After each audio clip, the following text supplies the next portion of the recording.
Dalam video ini, kita akan membahas mengenai bab 10 matematika, yaitu logaritma. Logaritma sendiri yaitu bentuk lain dari pangkat-pangkatan yang sudah kita pelajari sebelumnya di kelas 10. Jadi untuk bentuknya sendiri, bentuk logaritma yaitu kita dapat simpulkan dengan A log B sama dengan C. Di sini A sendiri merupakan basis, B sendiri merupakan numerus, dan C merupakan hasil logaritma. Mengapa bentuk ini disebut bentuk lain dari pangkat-pangkatan? Karena dari A log B sama dengan C ini dapat dibentukkan dengan cara lain, yaitu A pangkat C sama dengan B. Di mana A merupakan yang tadi basis yang ada di atas, C merupakan hasil logaritma yaitu hasilnya, dan B merupakan numerus yang ada di tengah. Kita contohkan misalnya dengan 3 log 9. Di sini kita dapat lihat bahwa 3 merupakan basis. 9 merupakan numerus sendiri yang ada di tengah-tengah. Dan dalam log sendiri berbeda dengan pangkat. Dalam pangkat kita dapat hasilnya yaitu B. B merupakan numerus dalam logaritma. Sementara dalam logaritma sendiri kita biasanya mencari hasil logaritma atau C. C sendiri yaitu hasil logaritma atau pangkat yang biasanya dilakukan pada sebuah angka agar menjadi angka lain. Dalam 3 log 9 ini kita dapat lihat bahwa 3 merupakan basis dan 9 merupakan numerus. Jika masih bingung, kita dapat mengubahnya dalam bentuk yang sebelumnya ini, yang pangkatan, yang lebih kita dapat kenal. Kita dapat tulis dengan 3 di pangkat B, kita anggap saja karena ini merupakan hasil logaritmanya, dan sama dengan 9 atau numerusnya. Di sini kita tahu bahwa 3 pangkat 2 sama dengan 9. Maka dapat kita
logaritma dengan basis yang sama lagi, yaitu C dan C.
P pangkat 8 sama dengan 2. Dan dari sini kita sama saja tahu bahwa P pangkat 8 sama saja dengan P pangkat 4 dipangkatkan dengan 2 sama dengan 2.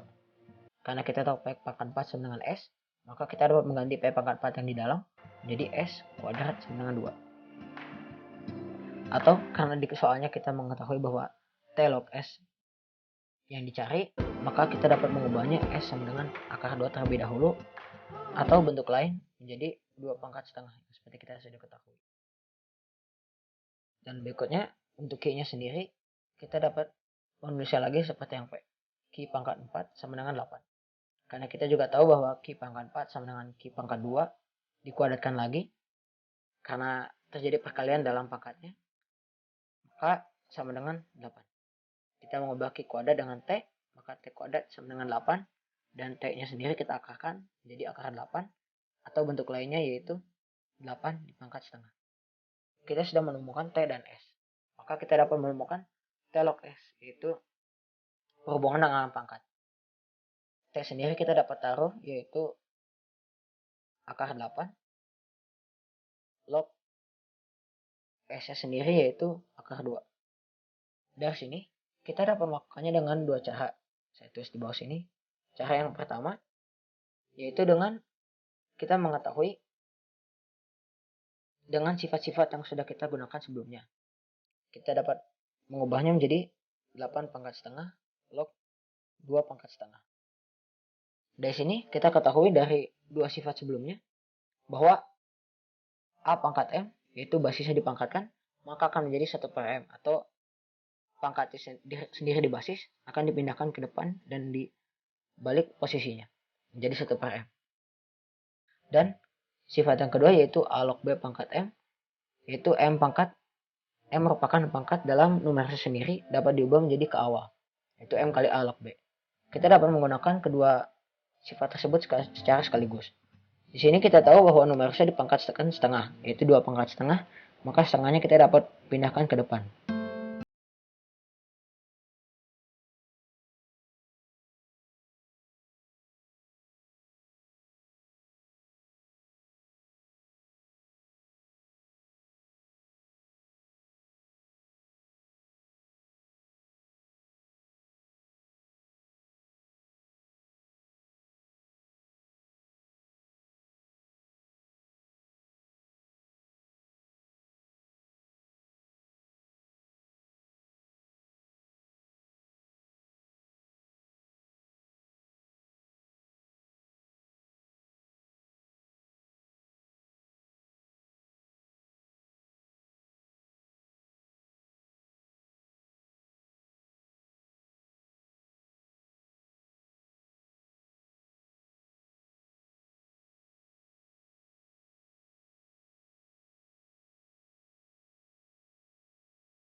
kan soal tersebut. Untuk tips yang kedua, kita dapat mengubah bentuk dari logaritma tersebut menjadi seperti ini. Jadi kita dapat bayangkan sebagai basis dipangkatkan dengan hasil logaritma atau yang akan keluar nanti menjadi numerasi sendiri atau angka yang di tengah-tengah. Mungkin ini dapat membantu dalam beberapa pelajar yang mungkin memiliki kesulitan atau dalam bentuk ini atau lebih mudah membayangkan dalam yang bentuk yang ini. Untuk tips yang ketiga, yaitu kita dapat mengubahnya secara masing-masing. Kita harus membagi soalnya dalam beberapa bagian, misalnya dalam bagian sini sebelum jika dan setelah kesamaan Q kuadrat. Karena dalam membagi-bagi soal dalam logaritma, maka kita akan lebih mudah untuk melakukannya sendiri, sehingga bisa saja kita langsung P pangkat 8 sama 12 langsung dimasukkan kepada sini. Tapi kita harus memahami dan melihat dulu soal-soal yang ada di awalnya sebelum masuk ke dalam bagian berikutnya. Sekian saja dari saya, terima kasih.